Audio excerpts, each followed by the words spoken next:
selamat datang kembali di channelnya Sania Idrus.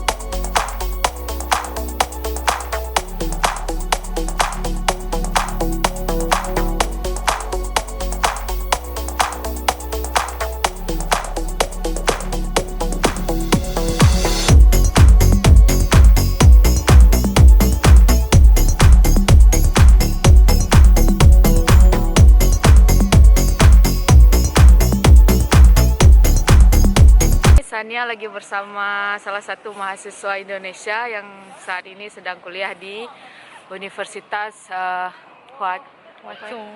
apa ya nama? Hwachung. University of Science dan Teknologi. Langsung saja ya kita kenalan sama orangnya. Oke. Halo. Nama panjang saya Sri Palupi Prabandari. Biasa sih dipanggil Mbak Upi atau Bu Palupi gitu. Di Indonesia tinggal di mana? Di Kota Malang, Jawa Timur. Boleh cerita sedikit pengalaman dari Indonesia bisa sampai ke Wuhan nih, biar teman-teman bisa memotivasi teman-teman nih. Oke, ya. Pertama sih karena teman ya, makanya kita harus punya banyak teman agar kita punya banyak informasi. Nah, jadi dari teman akhirnya saya tahu tentang kampus ini, tentang kota ini, dan kayaknya wah ini perlu nih dicoba karena saat zaman itu saya kira nggak banyak orang ya sekolah di kota ini, dan terutama untuk ke Tiongkok ya, misalnya S3 itu orang-orang mostly ke Australia dan Eropa. Nah, masih jarang nih yang ke S3, jadi kayaknya saya ini sesuatu yang baru gitu, jadi saya ingin tahu. Akhirnya saya pilih lah di sini. Nah, untuk beasiswanya waktu itu saya apply beasiswa Dikti, karena saya dosen, saya ngajar di Universitas Brawijaya Malang. Nah, itu jadi saya apply untuk Dikti dan lolos di tahun 2015. Seperti itu. Oke, di sini ngambil kuliah jurusan apa nih, Mbak? Saya di School of Management. Jurusannya Business Administration. S3 ya? S3. Tanya ya, gimana cara memanage keluarga saat sedang studi S3 ya kan di luar negeri, dan saya punya 2 anak awalnya. 2 anak. Memang nggak gampang ya. Yang pasti support system tadi. Saya harus punya support system yang kuat dulu.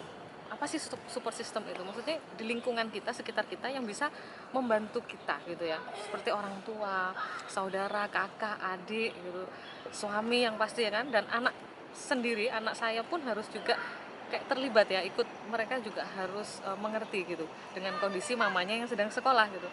Apalagi di tengah-tengah saya studi, saya hamil lagi itu sebenarnya tidak direncanakan ya, tapi kan Allah kan ngasih anugerah ya, itu kan tiba-tiba aja ya saya hamil. Dan saat itu hamil saya itu resiko tinggi, beberapa dokter menyarankan untuk diaborsi karena terlalu berbahaya untuk saya, karena ini merupakan kehamilan yang keempat gitu, jadi ini resikonya sangat tinggi.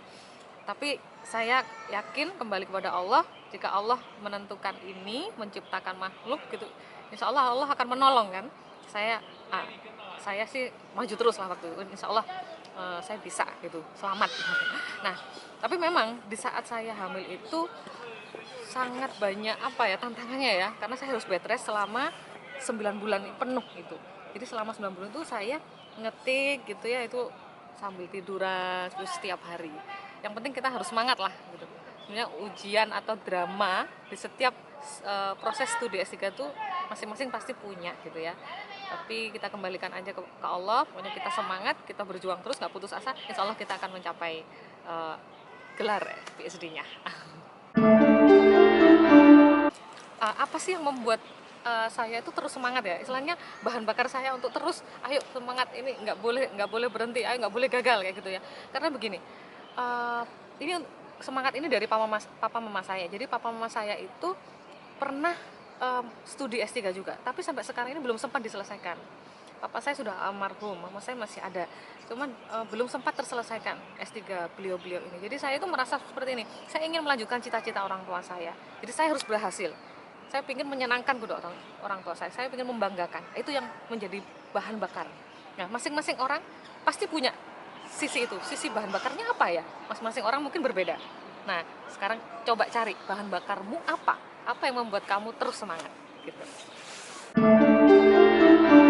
Sekarang ya, di zaman milenial, revolusi 4.0 ya, kita harus berani berhijrah ya, mencari ilmu ke luar negeri. Itu kayaknya sudah kewajiban ya. Saya kira saya di umur saya sekarang ini termasuk terlambat sebenarnya. Ya, saya sangat iri sebenarnya sama teman-teman yang masih muda tapi berani untuk berhijrah sekolah ke luar negeri. Ya, karena dengan sekolah ke luar negeri kita pasti punya banyak kelebihan ya. Antara lain yang pertama adalah memperkaya perspektif kita terhadap sesuatu, atau bagaimana kita punya cara pandang yang lebih luas. Ya, itu yang pertama. Yang kedua, kita punya banyak kolega-kolega baru atau koneksi yang lebih luas. Dan yang ketiga, kita tuh makin cinta tanah air loh. Begitu kita ke luar negeri, kita tuh makin cinta sama tanah air, makin cinta sama kampung halaman, makin cinta sama makanan-makanan khas di kampung halaman kita. Lalu juga kita tuh lebih menghargai kebersamaan kita dengan keluarga. Jadi saat kita pulang, kita tuh sangat menikmati kebersamaan sama keluarga karena kita merantau kan. Jadi saat kita dekat dengan keluarga itu kayaknya lebih romantis gitu kan. Nah, itu. Lalu juga yang terakhir yang paling penting adalah semakin menambah keimanan kita kepada Allah. Karena apa? Dengan kita sekolah ke luar negeri, kita tahu ya berbagai macam pohon misalnya. Mungkin pohon ini nggak ada di Malang gitu, atau nggak ada di Jakarta gitu kan.